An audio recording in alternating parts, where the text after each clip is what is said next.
পান্ডু নদীর পাড়ে ঈদগাহ ময়দান। পান্ডু নদী কোথায় বলুন তো? এই নদীর নাম হয়তো আমাদের তরুণ তরুণীরা জানেই না। বুড়িগঙ্গা যেমন ধীরে ধীরে শুকিয়ে যাচ্ছে, পান্ডু নদী একদম হারিয়ে গেছে। পান্ডু নদীর একটি শাখা চলে গেছিল ধানমন্ডি দিয়ে।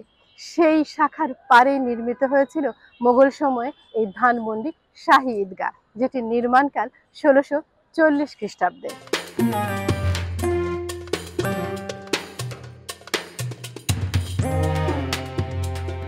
জানা যায় মোগল আমলে সুবেদার, নায়েবে আজিম, অমাত্য ও গণ্যমান্য ব্যক্তিরা এই ঈদগাহে নামাজ আদায় করতেন।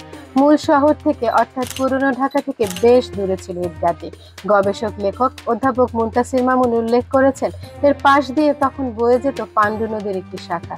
এই শাখা জাফরাবাদে 7 গম্বুজ মসজিদের কাছে মিলিত হতো বুড়িগঙ্গার সঙ্গে।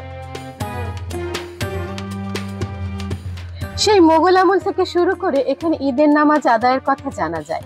সেই সময় ঢাকার নবাব বাড়ির আহসান মঞ্জিল থেকে তোপধ্বনি করে চাঁদ ওঠার খবর জানানোর রেওয়াজ ছিল।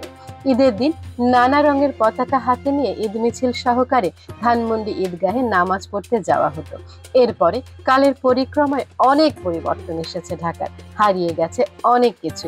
3 বিঘা জমির উপর নির্মিত এই ঈদগাহ ময়দানটি ভূমি থেকে একটু উঁচুতে নির্মাণ করা হয়েছে বন্যা এবং প্রাকৃতিক দুর্যোগ থেকে রক্ষা করার জন্য।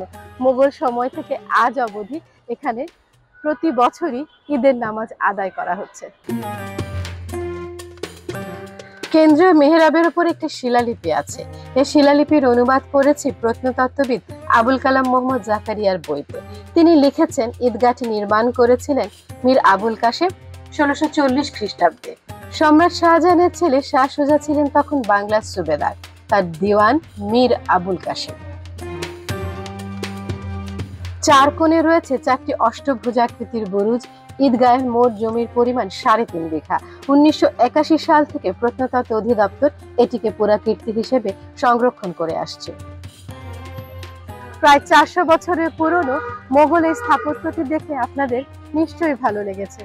আবারও আপনাদেরকে নিয়ে যাব বাংলাদেশের এই রকমই কোনো প্রাচীন মুসলিম স্থাপত্যের সামনে।